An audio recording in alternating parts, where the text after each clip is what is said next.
What's going on, world? And welcome back to the Pursuit of the Good Life podcast, where we talk about how to enhance your career and crush those goals in and outside of relationships. I am your host, the Kameron Lovelace, bringing back Dr. Sara Lee Benson. Can you believe we're on 23 episodes? No, I can't believe it is 23 episodes. It's been Okay. 23 episodes. Oh my goodness. We have been consistent with this. I'm here for it. Like, this is one thing I can say. We've been consistent with giving y'all and coming out every week. So shout out to 23 episodes. Right.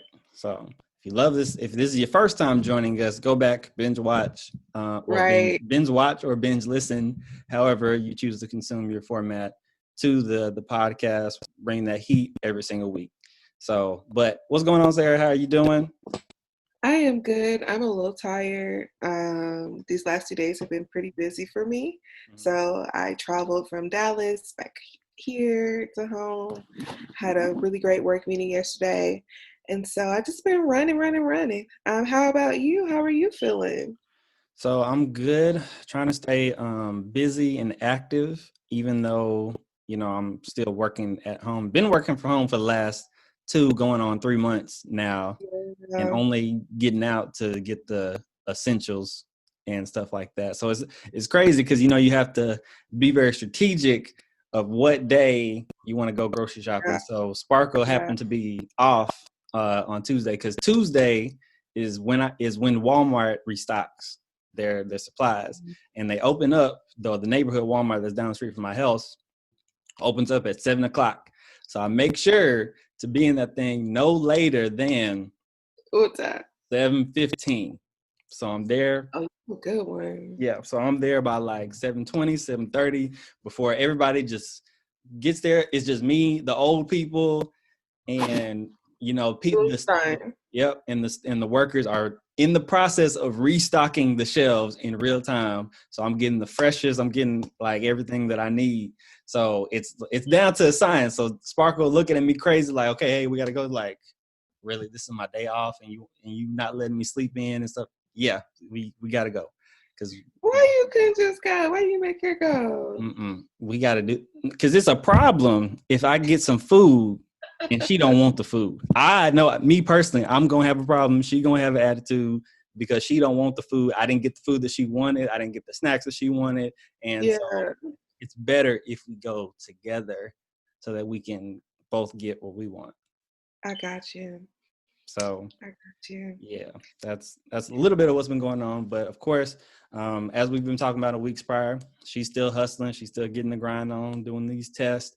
Sparkle. Yeah, I think she'll be done with one class in 2 weeks. So those of y'all, send her some of y'all good energy, good prayers. Send that all her way. She needs it. But yeah, we over here still in grind mode. We still building stuff. Shout out to everyone who was on Saturday Brunch this past weekend. We had a great conversation about where do we go from here, and we're bringing it back again this coming weekend. So make sure you register and sign up for that. Yeah. Shout out to that. Also, y'all, stay safe out here. I know we say this a lot. This virus is still here. Like, I don't know. I think Memorial Day happened and people was just like, oh, well, it's summertime. Y'all, I was watching news, like, it's just all these news reports that are like coming out. These numbers are like steady growing, and we're still in the first wave. I don't think everybody realizes we haven't even peaked yet. And the rest of the world, they're going through their second wave. We're still in the first one. And I don't know if it's because it's hot, people tired of being at home. Stores are opening, but like, wear your mask. The city of Memphis just passed a city ordinance that you have to have a mask in all public places now. Really? Yeah, my mom told me about that, and I read the article. They passed it. So all of our listeners that are in the city of Memphis, when you guys are out here at these grocery stores, so you don't have to have it if you're at a bar. So if you're sitting at a bar, you don't have to have it, but you have to have it when you are ordering. Yeah. But everywhere else, You gotta have your face mask on because it's getting really real out here. The numbers are steady growing. I think everybody just thought that yeah, it just went away. This has not gone away, guys. we're still we're still in the middle of it.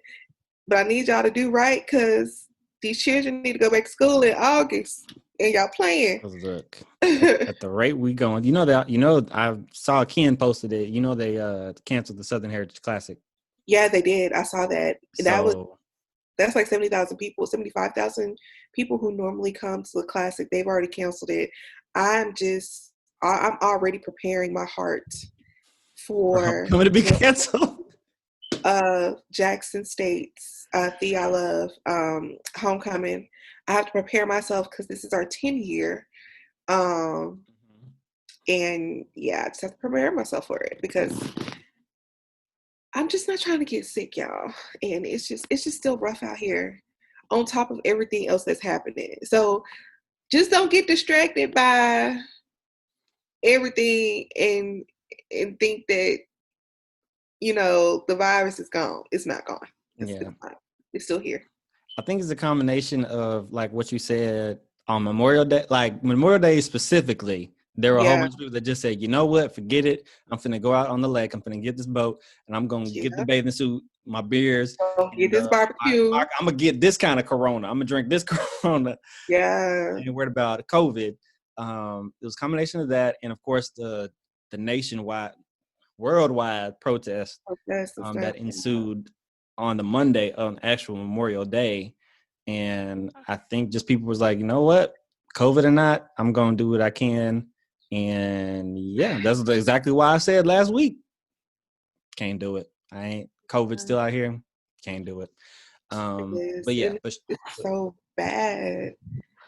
But make sure that you guys are still staying safe. If you do not have to go out, do not go out. Practice social distancing as you can. Yeah. But today we wanted to get into more of a kind of a, not necessarily a motivational, but a kind of something to put a little pep in everyone's step. And it was based on a conversation that I had last night with a cousin of mine. And so the cousin is literally the same age. We're a month apart, grew up together, all family reunions. We would, cut a rug. And he called me last night, or I called him because he said he wanted to talk about some things and get his life kind of in order a little bit. But he said that he had never taken any type of major risk in his life in 27 years. And so what that looks like in his world is that he's been working like for a majority of his adult life. I think he went to college, but he didn't finish. He just was like, college is not really for me. I might go to the military, look into the military, not for me. And just decided, okay, I'm just going to chill and I'm just going to work and figure it out, as I go. And so what that has looked like is that he has accumulated quite a large chunk of cash. Let's get my words together. Cash, yes. Come on, speech therapist son. But he's accumulated a large sum of cash, and what he was ready to do, he told me that he was ready to spend like 5 figures worth of money into himself. And so what I told him, I say, first of all, you got to recognize that there are different levels of investments, especially when you're investing in yourself. And you have to see and be okay with, what is this investment going to bring back to me, and when am I going to see a return, a ROI, a return on this investment? So if you invest that money, you got to recognize in what you're trying to invest in, you got to recognize that's not going to come back to you tomorrow. May not come for you a year from now, a month from now, all this good stuff. But before we get into investing that much, let's get into like the real issue, in that you are really overthinking it. Like, you're saying that you've never taken a risk in life because you want everything to be perfect. You want things to be lined up right. You want things to move here. You care about this person, what this person thinks. You care about what that person thinks. And now what it looks like now is that you've been living majority of your adult life really overthinking and underperforming. And that has really left you stagnant, and it's led you to the point to where now you're calling me and saying, "Cuz I'm stuck and I don't know how to get out of that." And so that reminded me of just like so many different people that I've talked to that are in that kind of same predicament, that, you know, they want more for their life, but they're just, they're too busy thinking about, okay, how do I get, you know, the PhD? Yeah. Like Sarah, how do I become, you know, the PhD? Well, first I got to do this. Dang it, I got to take the GRE. And then they get stuck on the GRE. Yeah. And the first step is to save the money, pay $200 for the test, pay for the materials for the book, get to studying. And so it's crazy how we all are stagnant. It's typically the thing that's holding us back is us. Yeah. And that's the craziest part about people that are in that category. So I really want to speak to, if you are really, like, if you're looking in the mirror, and you got to really look in the mirror and be humble with this and say, you know what, I'm holding myself back. And I personally want to dedicate this episode to really breaking yourself out of that. Yeah, I agree. So when I was getting my master's, one of my favorite professors, we were taking this course, the design course, where you're basically designing your whatever. So if you are doing a master's program, project, if you're doing your dissertation, if you had like an article, that was the course was for.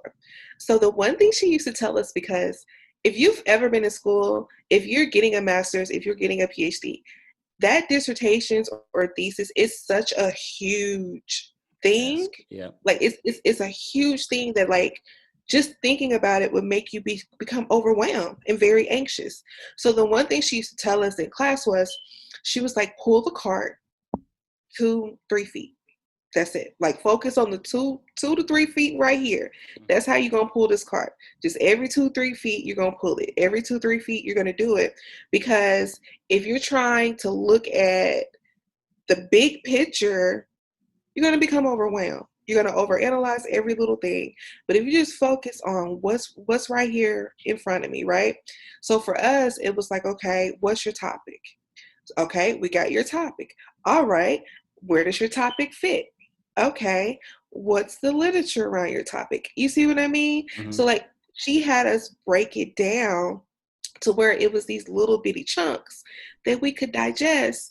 Because if you're trying to eat this big old piece of cake, you're gonna get overwhelmed. Like, that's how I had to think about it. Like, if you have like a huge piece of cake, you're like, I'm gonna eat this whole thing, you'll get overwhelmed, you'll make yourself sick trying to do all of that.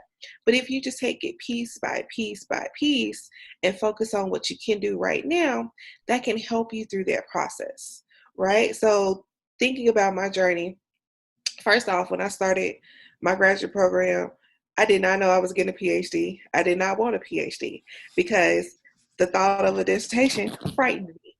Like, it scared me to do something that massive. And so, but in order to even get in the program, I had to take the GRE. I didn't want to take it. So guess what? I sat out a whole semester, almost a whole year.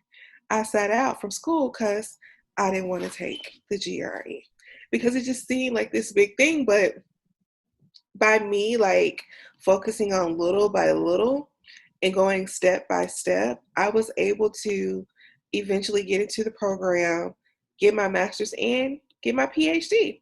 Now, if you would have told me August 2014 that by May 2019 I would have these 2 degrees, I would probably say you're crazy, because I could not think of it then.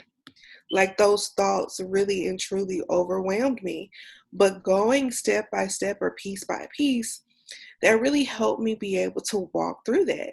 And so for people who you find yourself in this place and it's just really overwhelmed, you don't know how you're going to get the big thing, focus on the little things that you can do right now, right? Like, focus on the little bitty pieces that you can work on, that you can focus on, so that you can get to the really big thing. Because before you know it, you're going to look back and realize that you've done everything and now you're here.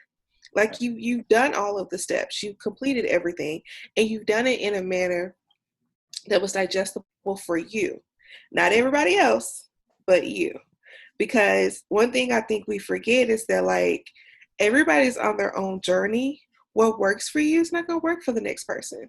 So don't let what they're doing overwhelm you or make you feel like you got to do more. So, like, this person is in these groups and doing these things and doing this and doing that. Maybe I got to do all that too. No, you need to do what works for you in the best way you can do it for yourself. Facts. Let me jump in right there, because I don't know if this is just a Black thing, but we have like a such of like a competitive, like a toxic competitive, not like a good competitive, but like a mindset where it's just like, where we see another person doing it and we feel like we have to like double down, or we have to do what they do, like in the way that they do it, or we get, malice in our heart when we see somebody like that shining. Yeah. And it's like, and you look at that and you feel like, you know what, I can do that too. But when you're in this place of, when you're seeing somebody who is not necessarily more talented than you, but they're achieving more than you, and I don't want you, what we have to get out of the habit of is getting into this place of jealousy and envious. And we got to switch that. You got to learn to switch that to more inspirational.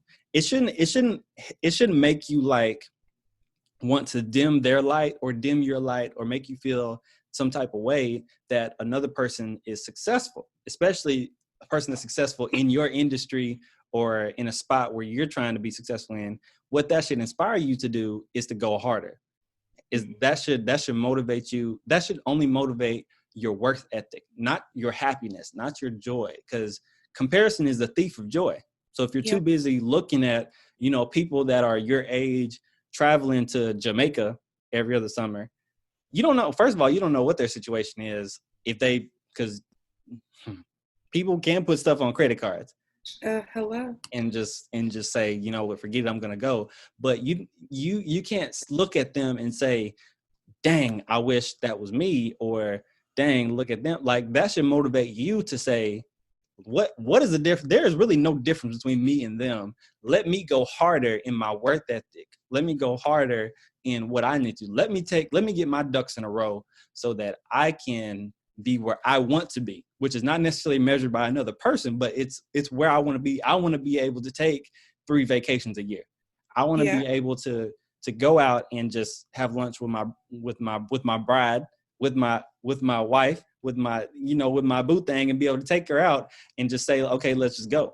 I want to be able to go out and do things for my family. I want to be able to do that. Like, those are the things that should really shift your mindset. When you see somebody shining, you should say, clap it up for you. I'm happy for you.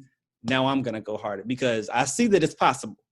Yeah. I see that somebody my age is out here being successful in something that I want to be successful in. So that should inspire you to really go harder. But for whatever reason, we don't shift like that, especially like if we're between the ages of like 18 and, dare I say, 35 ish. Mm-hmm. Like, for whatever reason, that mindset shift doesn't happen for everybody. I agree. I was gonna say that I think that's a human thing. I don't know. I don't think it's just conducive to like us, like Black culture, because I have seen some white folks That be hating. be hating. Be hating. It be hating Okay. for no reason. Mm-hmm. Like, he ain't gotta hate. Like, we all trying. Like, we all going for the right goal. But now, I agree with you that like sometimes we'll allow what other people are doing to like, and we'll compare ourselves to that and think we're supposed to be doing the same thing and in the same space, not even realizing that each person is on their own journey. And what's for you is for you, what's for them is for them. And hating on them is not going to help you. Like, that's the thing I don't think people realize, that like being a hater and, talking down on this person or whatever, that's not going to help you succeed. Like, you're still going to have to do the work. Hating on them is taking energy away from you doing your own work. That is so true. Like, you still have to do it. Like, it's not going to just fall out the sky and just land in your lap and boom, you got it. Like, no, like, you still have to get out there. You still have to put in the time, and you still have to do that. And like you said, like all that energy and time that you would spend like hating on somebody else or being upset or jealous or whatever, Or wondering why they're being successful instead of you. wondering why they're being successful instead of you could use that on yourself. Like you could ask them, like, hey, what are you doing? Right? Like what's working for you? Um, Ask. What you mean yeah. ask? You know, we hate to. Mm, go ahead. Hate that person. But I think we do need to shift our focus from it being a competition to we're all working together. Mm-hmm. Like when we're all like focusing on our own and we're trying to reach our own goals, it's no longer a like you're not in competition with nobody. If anything, you're in competition with yourself to be a better version of you. Right. Right? Like, I mean, think about bread. There are 50 million. If you go down a bread aisle at a grocery store, there are 50 different brands of bread. Do you think Sunbeam is worried about Nature's own. Nature's Own? No. Do you think Sara Lee is worried about Sunbeam? No, they're in their own like. Because guess what? Somebody likes Sunbeam. Somebody likes Nature's Own. Somebody likes Sara Lee. Somebody likes the Walmart brand. Somebody's gonna buy it. So you don't have to worry about or focus on what the next person. You just need to focus on you, especially if you're in a space where you're over analyzing everything. You'll spend all your time over analyzing what somebody else is doing. And that's like energy and time that you can use for yourself and to work on you and to figure yourself out, figure out what your niche is, figure out how to make that profitable, right? You can use that, like channel that energy to something else. Get off social media. I am a big proponent of getting off social media, especially if all you're doing is just scrolling and getting upset at what everybody else doing, or you can critique. You have 50 million critiques for what this person doing, but you can't even use that for yourself, right? Like do what you need to do Right. to get it done versus worrying about the next person. Because trust me, Sunbeam is not worried about Sara Lee. And Nature's Own is not worried about Sunbeam. Like they're literally doing their own thing and focusing on that. Right. And you hit the nail on the head, especially with social media, is that because you are what you eat. And I don't mean that in the food sense. I mean that in the what are you consuming on a Yeah. daily basis. So what you're consuming on Instagram, is that enhancing you? Is that sharpening you? Or is that dulling you? So when we talk about a blade, are you hitting up against something that is taking the sharpness away, or are you hitting against something that is sharpening your blade as you are going on your own career path? But also, and I'm going to hurt some feelings here, but you also got to think about your community around you. Yeah. So your tribe, your peoples, your friends, your ace boo coons, are they adding to your lights? Are they adding to your aspirations? Or are they keeping you from, or are they causing you to overthink? Are they causing you to think about, these risks? How could it go bad? You don't want to do that. It could go extremely bad. You could lose out on all this money. Don't invest in that. Just keep it. Just save it. Go on vacation. Invest in, experiences. Do this, do that. And so we got to think about who's in our closest circles that's Yeah. influencing who we are.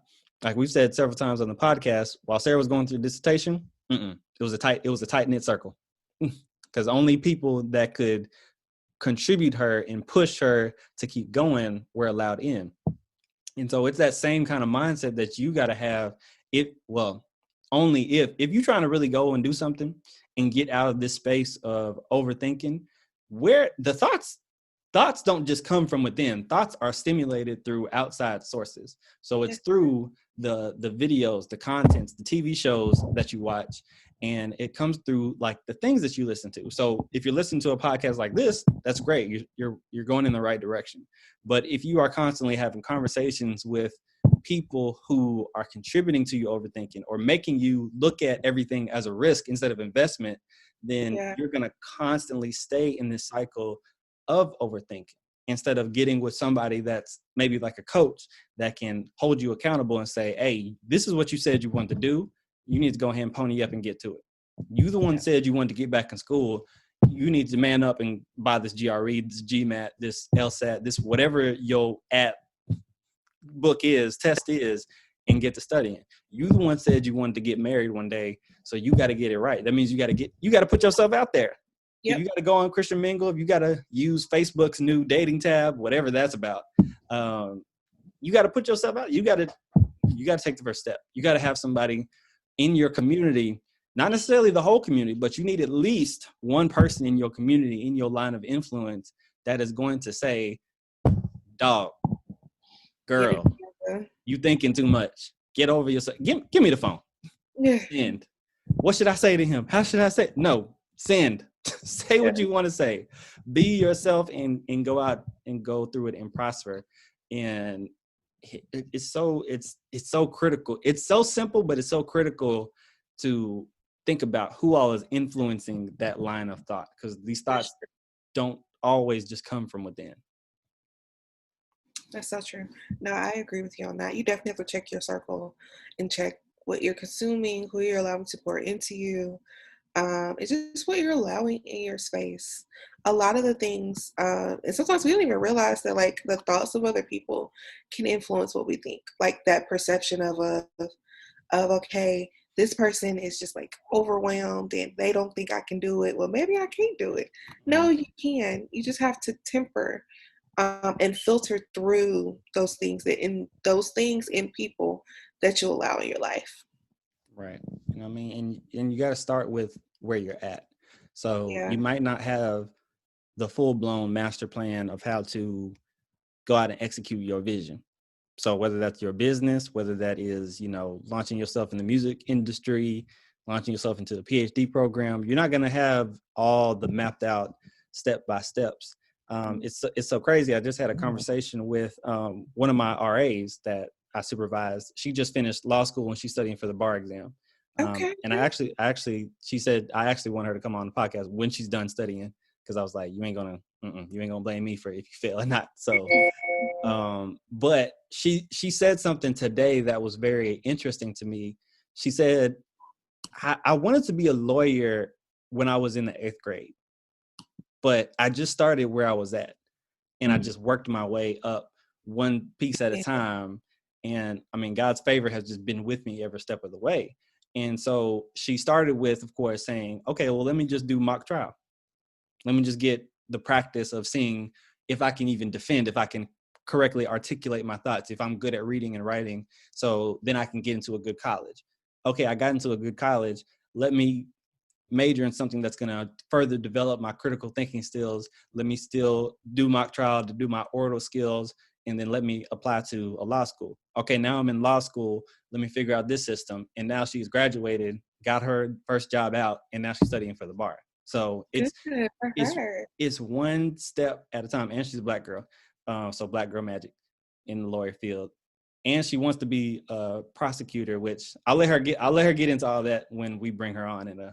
She's 4 weeks out from taking the bar, so we're gonna hopefully have her in a couple months. But I say that to say, start where you are. Don't worry about the master plan. Yeah, it's good to write the vision. Say that I want to be this. I want to have this corporation. I want to make millions of dollars. I want to have this practice. I want to have 7 kids, or whatever your grand vision is. You got to start with the first step. You can't conquer, like Sarah said, you can't conquer the whole cake at once. You got to take it one slice at a time. I agree. Mm-hmm. I hardly agree. You gotta take it one step at a time, because you never really know the full story. So, like, the beauty of this is you just have to take the first step. You take the first step, and God's gonna meet you where you are. Because, like I said, with my own story, if you would have told me August of 2014 that I would by May 2019 have 2 degrees, I would not have believed you, because I couldn't see it. Like, I just know I wanted to go to school. I know I wanted to do something different. And I just took that step. And sometimes it is just you taking that step, and then it all just comes together one step at a time. Right. You got to start where you're at. But I want everyone to kind of look at also like the resources that are available to you. And I'm going to talk about this weekend on Saturday Brunch, but I'm going to lightly talk about it here. And you got to look at like what resources do you have available? Everybody kind of looks at their own self and think, what I don't have this. I don't have that. I don't have the connections. I don't have the network. I don't have this. And what you don't want is to get caught up and use that as an excuse to not do anything. Because the reality is you do have something. That's so true. So whether it's a community, whether it is a mom and pop shop that's down the street that you can network with, that you can talk to and get things out, like you got to just start with what's in front of you. Like what resources do you have? Don't focus on what you don't have. Focus on what you do have.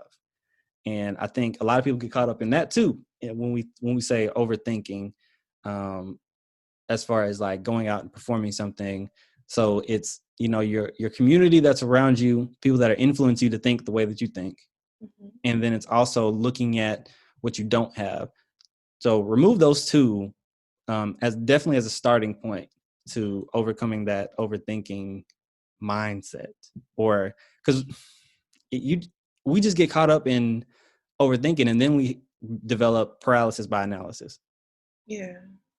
Which is where you're not doing anything, but you're sitting here thinking about everything. About everything. And then you mad because time going by and ain't nothing getting done. But you haven't taken the step. You just there. Right. I mean, like people saying like, I want a job, but you ain't even got your resume together. Yeah. That's something simple. Like you can go to the library and print off a resume if you ain't got no computer at home. That's true. And so it's something like simple as, okay, let me do this step, then the next step. Let me worry about the next step after I finish this step. Yeah. But people are still worried about step 4 when they haven't even done step 1. Yeah, I agree. So make sure y'all get out there and do step 1. Just start where you are. Start with a little bit, and before you know it, you'll be deep into it, and things will be working out the way that you want it to work out. All right. And let me also say this also applies not just to career, not just to changing your life and getting your money up. This also applies to relationships too. That's true. So like, let's say, I know we talk about, intimate relationships all the time, but let's say you have like an issue with like a family member or a friend and, you need to reconcile, but you just don't know where to start because something has happened. They've wronged you. You ain't got no trust with them and stuff like that. That trust isn't going to be rebuilt overnight, but it has to start with that first step.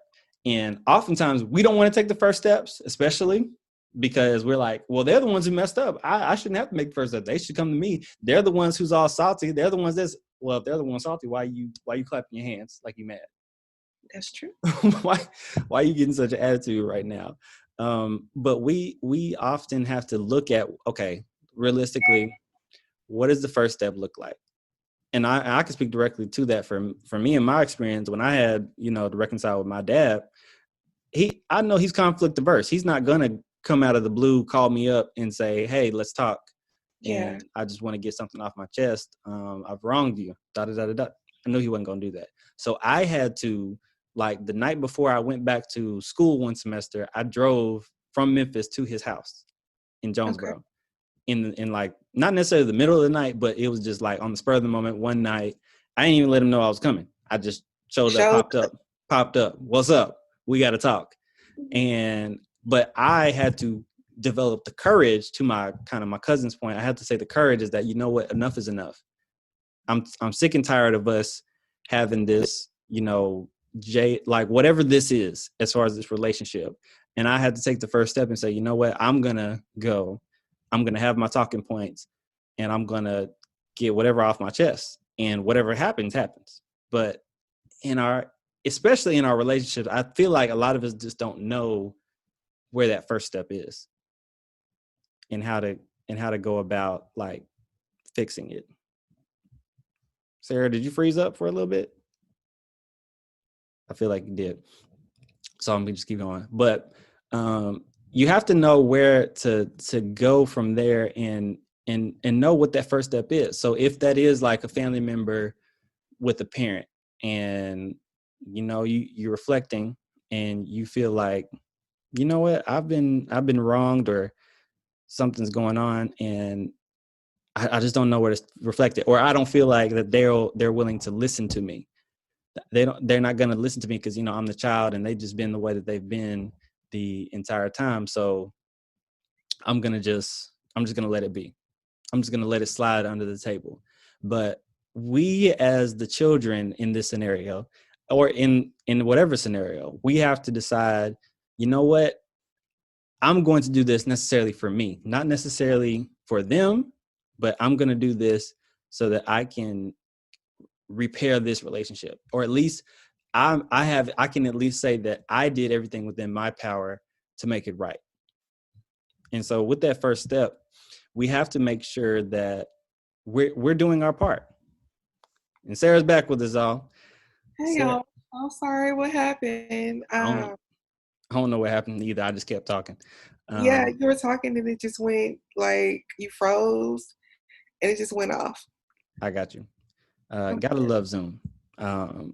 But I was just basically saying that we have to be willing to take that first step, not Yeah, necessarily for the other person, not for the other person's feeling, but because this relationship, this tension, this whatever this is causing yourself to be causing like feeling that bad feeling.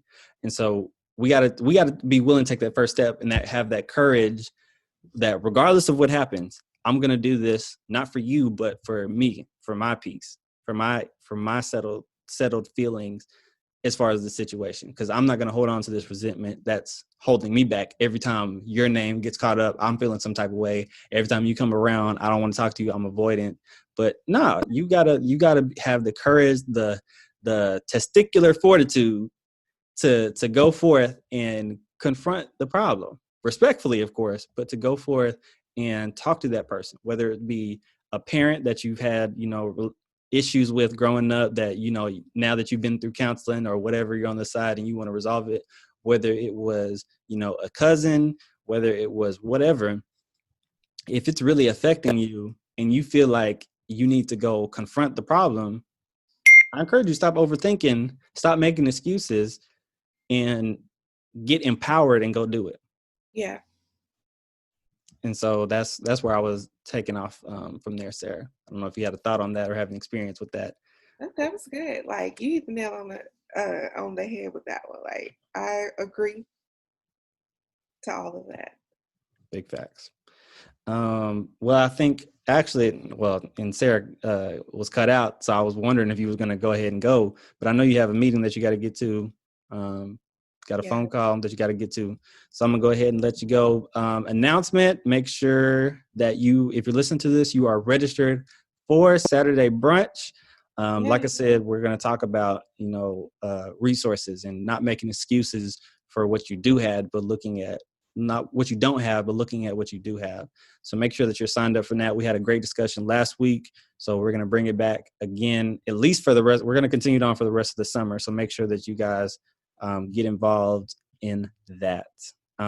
Any other I do have a announcements? shout out Go ahead. today, which this will drop tomorrow. So I did want to say happy birthday to one of our faithful listeners who's also my childhood best friend. Today is her birthday. She turned 29.